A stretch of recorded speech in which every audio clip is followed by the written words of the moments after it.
Howdy, folks. We'll see how long my good light lasts. I just wanted to put up some reactions, much in the vein of Royal Rumble to Hell in a Cell. I am still stunned. Everybody, like, just wow. I thought it was going to be a little light on the star power since, you know, the whole bloodline wasn't there. Roman, Usos, nobody. But I give, first off, Kevin Owens and Ezekiel credit.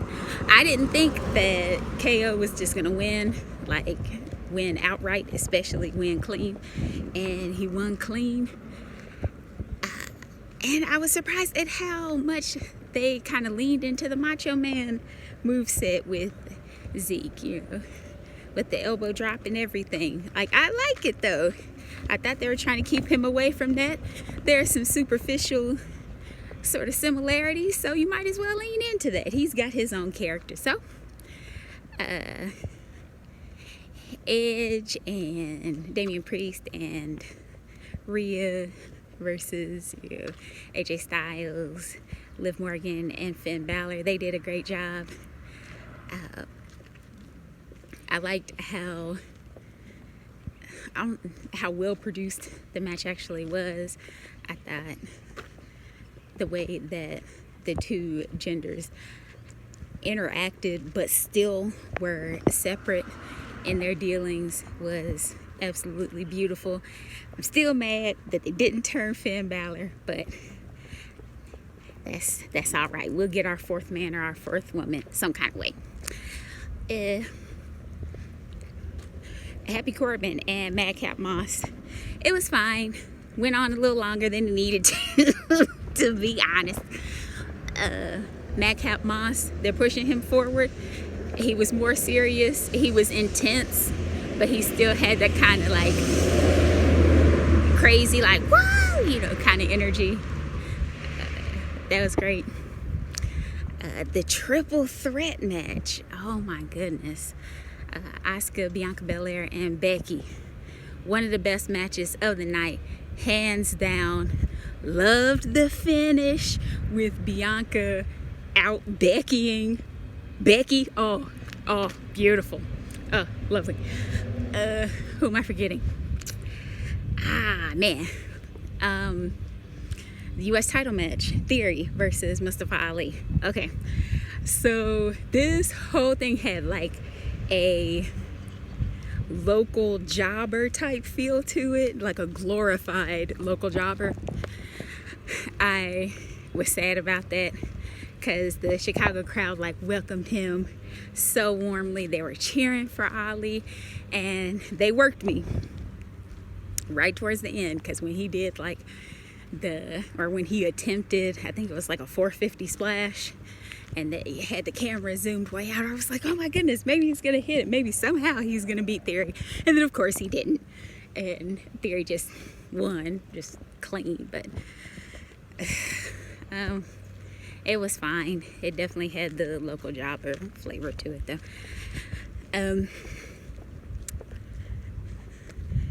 I feel like I'm still forgetting somebody other than Cody. It's,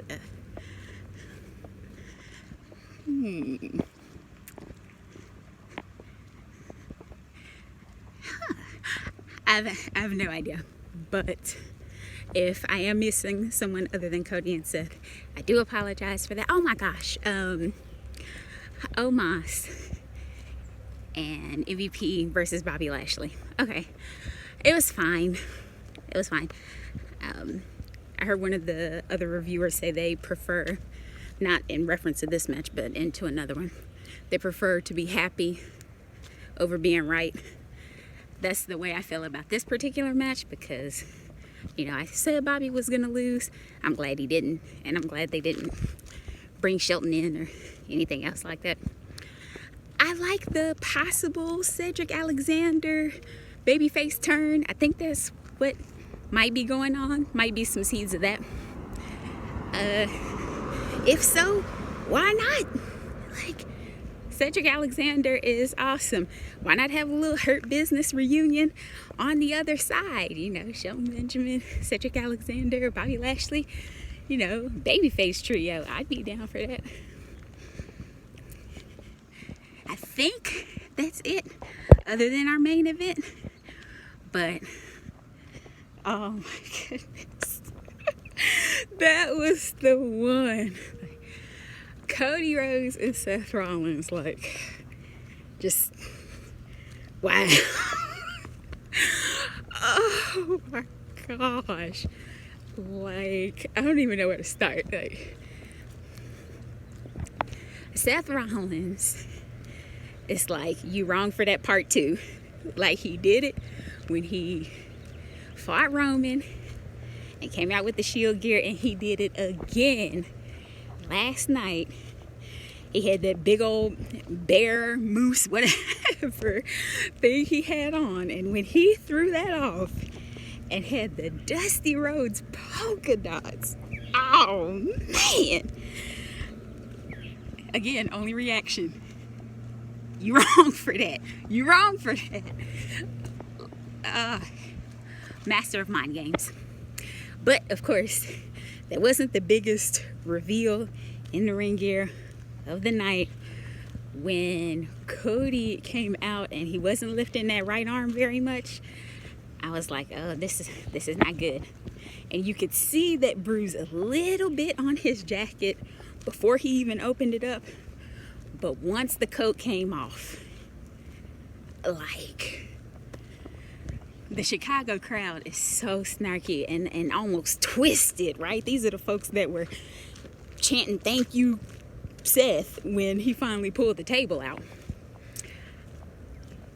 And when Cody pulled that jacket off, they went silent. Like, you could have heard a knife going through a slice of Chicago deep dish in there. They were so quiet.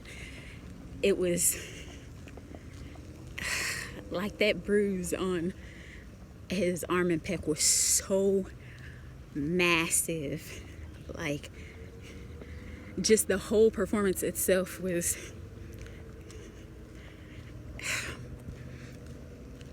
I put it like this: pro wrestling in terms of language is extremely